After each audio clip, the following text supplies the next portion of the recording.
Segundo Reis, capítulo 4, diz o seguinte: Eliseu aumenta o azeite da viúva. Certa mulher das mulheres dos discípulos dos profetas clamou a Eliseu dizendo: meu marido, teu servo, morreu, e tu sabes que ele temia ao Senhor. É chegado o credor para levar os meus 2 filhos para lhe serem escravos. Eliseu lhe perguntou: que te hei de fazer? Diz-me, o que é que tens em casa? Ela respondeu: tua serva não tem nada em casa. Veja as palavras dela, gente. A tua serva não tem nada em casa, senão uma botija de azeite. Então disse ele: vai, pede emprestadas vasilhas a todos os teus vizinhos, vasilhas vazias, não poucas. Então entra e fecha a porta sobre ti e sobre teus filhos, deita o teu azeite em todas aquelas vasilhas, põe a parte a que estiver cheia, põe a parte a que estiver. Olha aqui para mim só um minuto, gente, olha aqui para mim, por favor. Eliseu mandou aquela mulher fazer algo que nunca na história, não teve precedentes, não houve precedentes. Então, quando eu digo que Eliseu era um homem cheio de unção e não tinha medo de profetizar, quando ele diz: pede vasilhas emprestadas e vai enchendo, e aqui estiver cheia, põe à parte, ele estava dizendo que iria acontecer de fato. Glória a Deus, pessoal. Continua o texto. Partiu, pois, dele e fechou a porta sobre si e sobre seus filhos. E estes lhe chegavam as vasilhas, e ela as enchia. Cheia as vasilhas, disse ela ao um dos filhos: chega-me aqui mais uma vasilha. Mas ele respondeu: não há mais vasilha nenhuma. E o azeite parou. Então foi ela e fez saber ao homem de Deus, e ele lhe disse: vai, vende o azeite, paga a tua dívida, e tu e teus filhos vivei do resto. Diga comigo: Senhor Jesus, fala comigo através da tua palavra. Usa o teu servo, Senhor. Eu abro o meu coração para ouvir a tua voz. Amém. Escute, pessoal, presta bem atenção, por favor. Eu trago hoje para vocês um texto da palavra com uma situação, e quero com essa palavra dizer para você, responder para você a uma pergunta pela qual eu coloco dentro dessa mensagem. Uma pergunta que coloco dentro dessa mensagem: como é que Deus opera em nossas vidas? Diga comigo: como é que Deus opera nas nossas vidas? Essa é a pergunta. Como é que Deus opera nas nossas vidas? Primeiro, para a gente entender esse texto, vemos uma mulher que ela perde o seu marido, ela fica viúva, e ela fica desesperada porque chega homens credores, porque o marido dela tinha deixado algumas dívidas, e a lei na época dizia que quando uma pessoa morresse com dívidas, a dívida passaria a ser da família, ou seja, tinha que pagar de qualquer maneira, tinha que ser paga a dívida. Não é porque morreu, acabou a dívida. A lei dizia: a dívida passa para os familiares. Então aqui nesse texto nós temos uma mulher que dependia do seu marido, este veio a morrer, e ela recebe agora homens, não apenas afrontando, mas jurando para ela, que se aquela dívida não fosse paga, em tempo hábil, seria levado então os seus 2 filhos, para que eles trabalhassem forçadamente, até que a dívida fosse paga. E veja, aquela mulher, que ainda estava sentindo a dor da perda do seu marido, agora a iminência de perder aquilo que lhe restava. O que lhe restou? 2 filhos. O que lhe restava, o que ela mais amava, 2 filhos. Então o que nós vamos tirar de lição para nós dessa palavra? Isso se repete nos dias de hoje na vida de algumas pessoas, que não estou falando num sentido de pendências financeiras, mas estou querendo dizer de uma outra forma, que existem pessoas hoje, inclusive até aqui de repente debater, pessoas que têm uma causa como essa, dizendo: olha, quando o meu marido era vivo, eu dependia dele, eu tinha uma pessoa para me ajudar, eu tinha uma pessoa que era o meu braço direito. Olha, pode ser o marido ou qualquer outra pessoa. Olha, quando eu trabalhava, eu tinha um salário certo. Olha, quando eu tinha isso, eu tinha aquilo, então eu poderia então viver em paz. Mas hoje eu estou vivendo uma situação apertada e difícil e complicada, e na iminência de perder aquilo que mais tenho, ou aquilo que mais amo. Quem sabe você está lutando por uma pessoa que está doente, e você tem medo de perder essa pessoa, como aquela mulher, já havia perdido o marido, e na iminência de perder agora seus 2 filhos. Então a história diz que ela ficou desesperada, e ela vai então ao homem de Deus, como acontece também nos dias de hoje, quando as pessoas têm problemas, elas vêm aonde, gente? Na casa de Deus.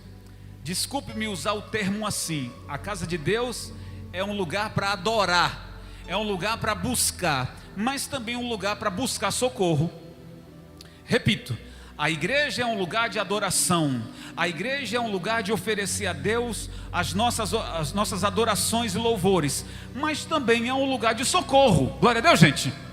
O tempo da pandemia, a igreja permaneceu aberta para atender as pessoas que precisavam de ajuda e socorro. Então a igreja também é um lugar de socorro.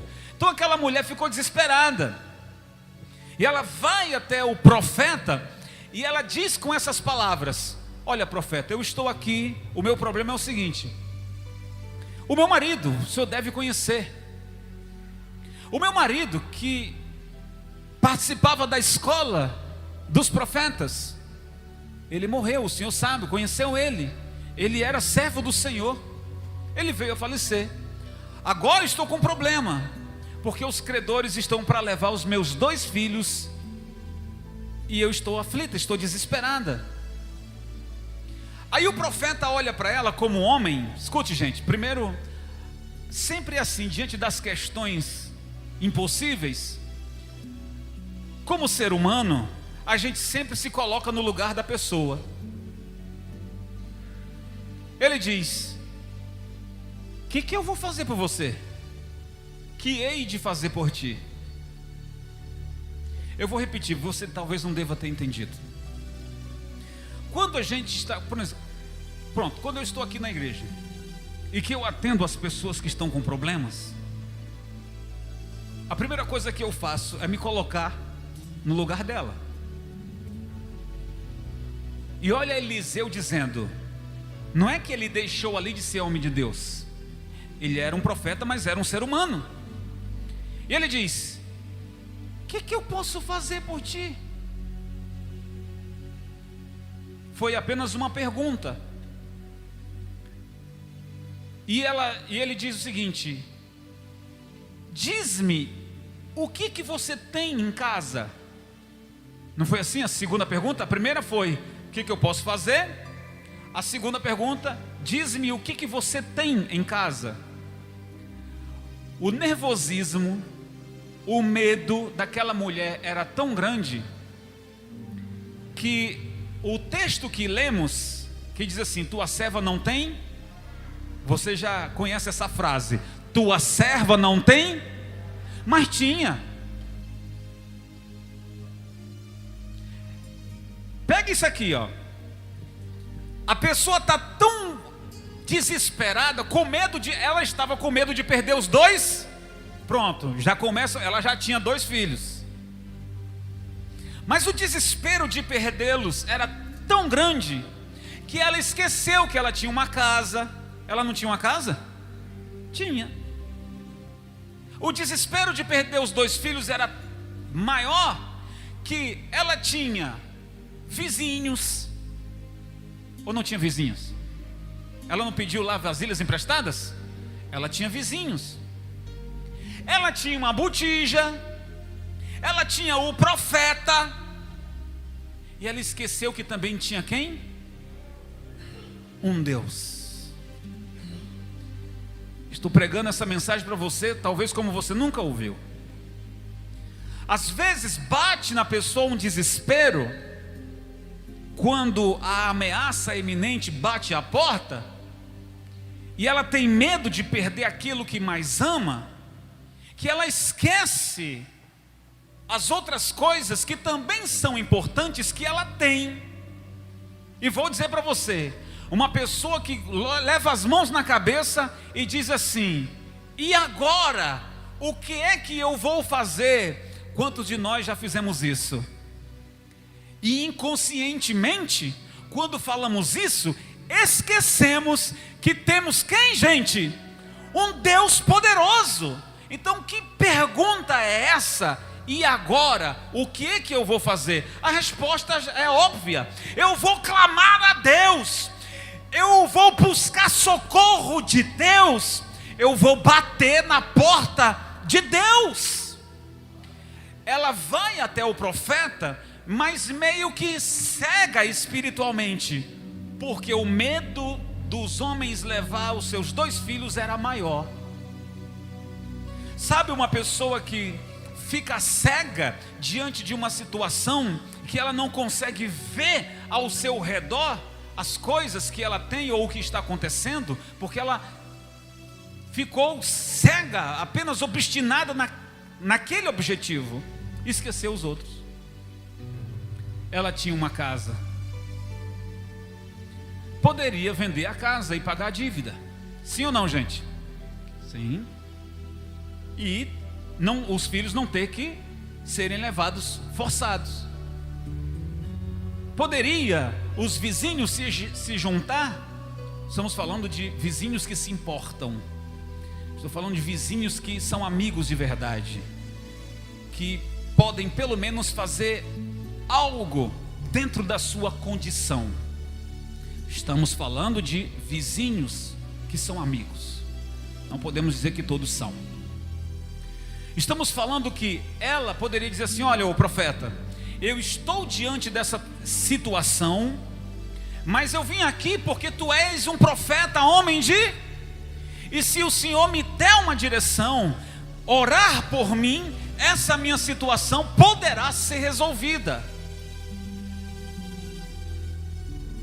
Ela vai fazer isso, mas com outros termos. O homem de Deus então vai se posicionar. Então vamos lá. Escute, gente. O homem de Deus vai se posicionar e vai dizer: olhe, vamos começar pelo que você tem em casa. O que você tem em casa mesmo? Olha, a tua serva tem... Ela só lembrou do quê? Ela só lembrou do quê? Ela só lembrou só daquela botija, e era pequena, e ainda era pouco azeite. Qual foi a pergunta que eu deixei dentro dessa mensagem? Como é que Deus opera? Mais uma vez, pessoal, como é que Deus opera em nossas vidas? Quer saber? Quer saber como é que Deus opera nas nossas vidas? Como é que Deus vai operar na sua vida? Começando a partir daquilo que você tem. Diz-me, o que é que você tem? Diga: eu tenho uma fé. Pronto. Você pode dizer: eu tenho uma fé. Você pode dizer: eu tenho uma família, que eu posso contar com eles. Você pode dizer: eu tenho um pastor que é profeta de Deus e acredito na sua sinceridade, e quando ele falar com Deus, Deus vai mover a sua mão. Você pode dizer: eu creio no meu Deus, e através da minha fidelidade, que essa fase ruim vai passar, vai se chegar como é que chama? Um desfecho dessa situação, para mim, de vitórias. As situações às vezes nos pega de surpresa, às vezes até como um teste de Deus. Eu falei teste porque Deus prova a nossa fé, e isso é bom para cada um de nós. Quando somos provados e aprovados, vencemos, nos sentimos mais confiantes. Toda batalha que a gente vence, a gente se sente mais seguro para vencer a próxima, sim ou não? Você venceu uma doença, então você se sente mais seguro, dizendo: poxa, Deus me deu graça e eu consegui vencer aquela doença. Então se vier outra, eu estarei na fé para vencê-la novamente. Então vamos começar do princípio do que diz. Diz-me o que é que tem em casa. Tua serva tem uma botija com pouco azeite. Então veja o que o servo de Deus vai dizer: mulher, então você volta para sua casa, você pede vasilhas emprestadas, muitas, você fecha a porta do seu quarto, e aí você começa a encher cada uma, e a que tiver cheia vai colocando à parte. Veja, pessoal, parece que isso já havia acontecido anteriormente, mas que na verdade não houve precedentes antes disso. Foi a primeira vez que Eliseu estava profetizando que iria acontecer algo ali, diante daquela mulher que estava desesperada por perder os seus 2 filhos.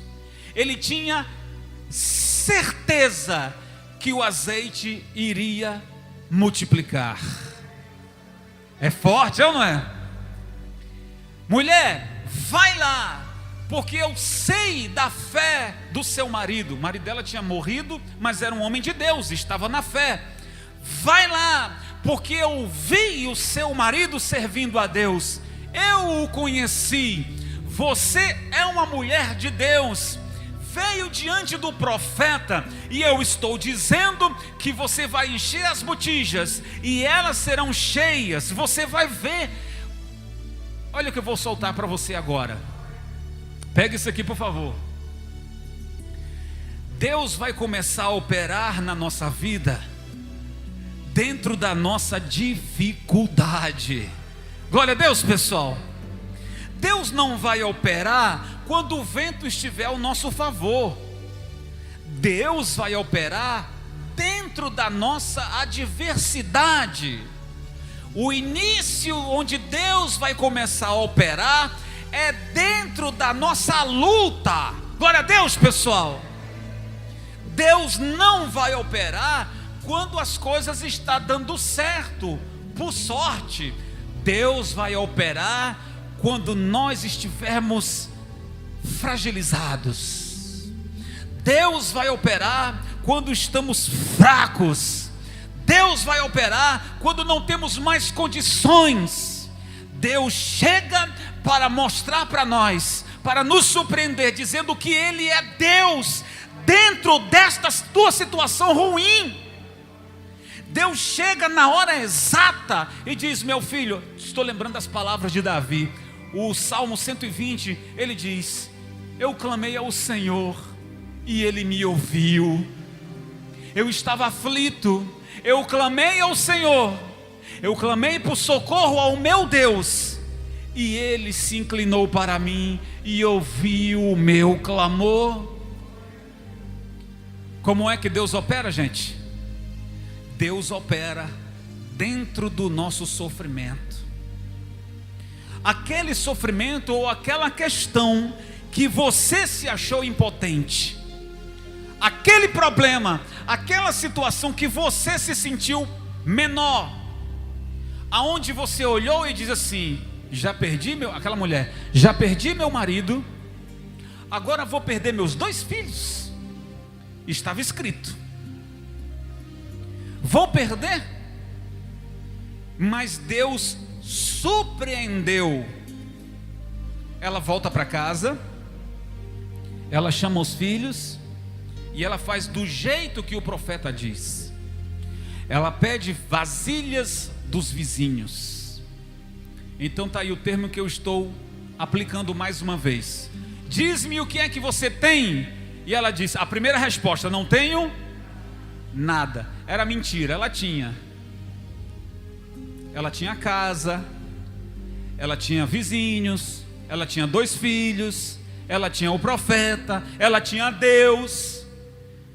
Mas o nervoso e a cegueira espiritual, focada nos valores maiores, é assim que a gente entende melhor.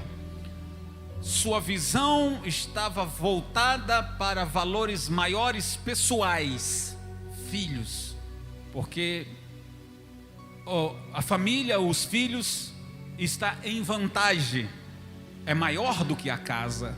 Então a casa poderia ir e os filhos ficar, poderia vender a casa vai, mas os filhos ficam. Ela pensou assim? Não, ela só pensou em perder, numa visão negativa, só pensa em perder. E se eu ficar doente?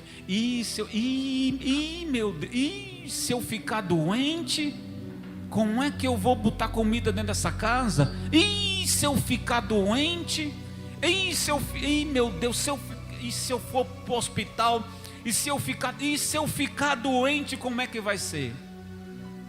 Tenha fé, meu irmão, Deus é contigo. Ei, expulsa esse medo aí, ó. Não estou dizendo que você vai ficar doente. Eu estou usando uma expressão em que você vai colocar Deus em primeiro. Deus cuida de mim. Diga, Deus cuida de mim. Deus cuida de você. Deus cuida da sua família. Então olha o medo. E se eu ficar doente? E se eu perder o meu emprego? E se eu perder isso, se eu perder aquilo? Esqueceu de Deus, né?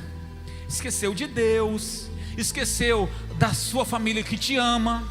Esqueceu dos seus amigos. Esqueceu da sua igreja. E esqueceu até do próprio. Então manda esse medo para o inferno e coloca a certeza no nome de Jesus. Manda esse medo para o inferno. Tira esse medo do seu coração e aplica a fé, dizendo, Deus cuida de mim. E mesmo que você chegar nos dias difíceis, é ali que Deus vai começar o que mesmo, gente? Vamos lá, pessoal, a pregação hoje é essa. Como e quando Deus começa a operar? Dentro da nossa dificuldade. Como e quando Deus começa a operar? Dentro do nosso sofrimento. Porque quando termina as nossas possibilidades, aí começa Deus surpreender. Aquilo que parecia impossível para você, Deus está tornando possível. Aquilo que já estava determinado a acontecer de ruim, Deus virou então aquela questão. Eu imagino aquela mulher assim, ó, dentro do quarto dela, e fechou o quarto para ninguém ver, né? A porta do quarto para ninguém ver. Por que essa mulher quer tanta vasilha? Aí vai lá, pede mais uma. Por que ela quer tanto balde, tanta vasilha, tantas panelas, tantas... Por que ela quer isso? Fecha a porta, não fale para ninguém. Será que os filhos falaram para os vizinhos, olha, você pode me arrumar aí, você tem um balde? É porque a minha mãe agora, ela vai colocar o azeite dentro da vasilha, e o profeta disse que o azeite vai multiplicar. Foi assim que ele fez? Não. A mãe chamou os filhos e disse, olha, isso aqui é um propósito. Nós vamos obedecer o que o homem de Deus falou, mas não precisa a gente falar para ninguém o que é que vai acontecer. Vai lá, pede vasilhas, mas não fale, não precisa dizer para que é. Aprende mais uma lição. Você tem um propósito, não fale para ninguém. Fale só para quem? Se você falar para alguém, você corre o risco de você ter falado demais e você ficar envergonhado porque alguém duvidou, murmurou, alguém colocou água, alguém torceu, alguém invejou, ou alguém jogou uma dúvida. Isso só vai servir para atrapalhar. Então não fale para ninguém, só fale para quem? Para Deus, e compartilhe com aqueles que estão na mesma fé. Quem está na mesma fé, tudo bem. Mas você vai falar as suas coisas para as pessoas que não tem nada a ver com a sua fé. Você foi que estragou tudo. Não conte. Se as pessoas que estão ao seu redor partilham da sua mesma fé, não tem nenhum problema. Aprenda mais essa. Então ela começa a encher uma, duas, três, sabe lá quantas. Encheu todas. Traz-me aqui mais uma vasilha. E o milagre acontecendo, e o milagre acontecendo, e o milagre jorrando. E até que o filho disse: olha, acabou todas as vasilhas, ninguém tem mais vasilha para emprestar. Foi a última vez que ela pediu algo emprestado. Volta até o homem de Deus e diz: homem de Deus, todas as vasilhas já estão cheias, e agora, o que eu faço? E ele diz: agora está fácil, né? Agora não está fácil?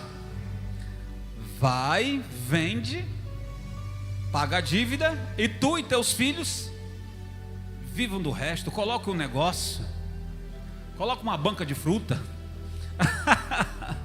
vai, coloca uma padaria. E foi tanto azeite assim. Só para lembrar, tá, pessoal? Naquela época, azeite era também moeda de troca e de venda. Naquela época, o azeite, a farinha, eram moedas de compra e troca. Tanto que o profeta disse: vende, paga a dívida, e tu e teus filhos vivei do resto. Então vamos imaginar, pessoal, um quarto cheio de vasilhas de azeite. E como já disse, imagina aquelas botijas agora sendo cheias de dinheiro. Cheio de dinheiro. Montantes e montantes de quê? Oh glória! Baldes e baldes cheios de quê? Cheio de dinheiro. E aquele problema que te deixou tão aflito, ele ficou que tamanho agora? Oh glória! Aquela situação que deixou você alucinado, agora ele ficou bem pequenininho. Vou pagar essa dívida que agora ela é o quê? Pequena. É isso que Deus quer fazer. Deus quer te surpreender. Deus quer surpreender você. Aquele problema vai virar pequeno. E aí você disse: meu Deus, como o Senhor é maravilhoso.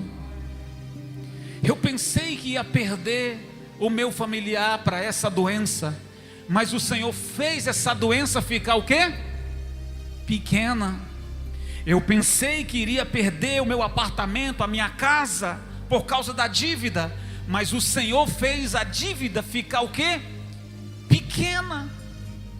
Diga glória a Deus, pessoal. Aquela tua preocupação com o filho rebelde e tal, não sei o quê, que você diz assim: ah, eu não tenho mais o que fazer por ele, não tenho mais o que fazer por ela. Não diga eu não tenho mais o que fazer. Você tem sim. Tem ou não tem, gente? Diz, mulher, o que você tem em casa? Primeira resposta: tua serva não tem? Tem sim. Ela disse que não tinha, mas tinha. Então nunca diga eu não posso, eu não tenho. Diga eu tenho, eu posso, porque Deus é o meu tudo e é a minha riqueza. Então tudo você pode. Glória a Deus. Eu sei que o medo a ameaça, mas volte-se a sua visão para aquele que é maior. Deus. Diga: Deus é maior. Eu, pela fé, estou profetizando agora, em nome de Jesus. Levante as mãos. Estou profetizando agora que Deus aumente o teu azeite, Que Deus multiplique agora e transforme aquela situação para você que é grande, difícil, vai se tornar pequena aos olhos de Deus. Em nome de Jesus, diga: eu recebo. Fica de pé e glorifica o Senhor bem forte, igreja. Glória a Deus.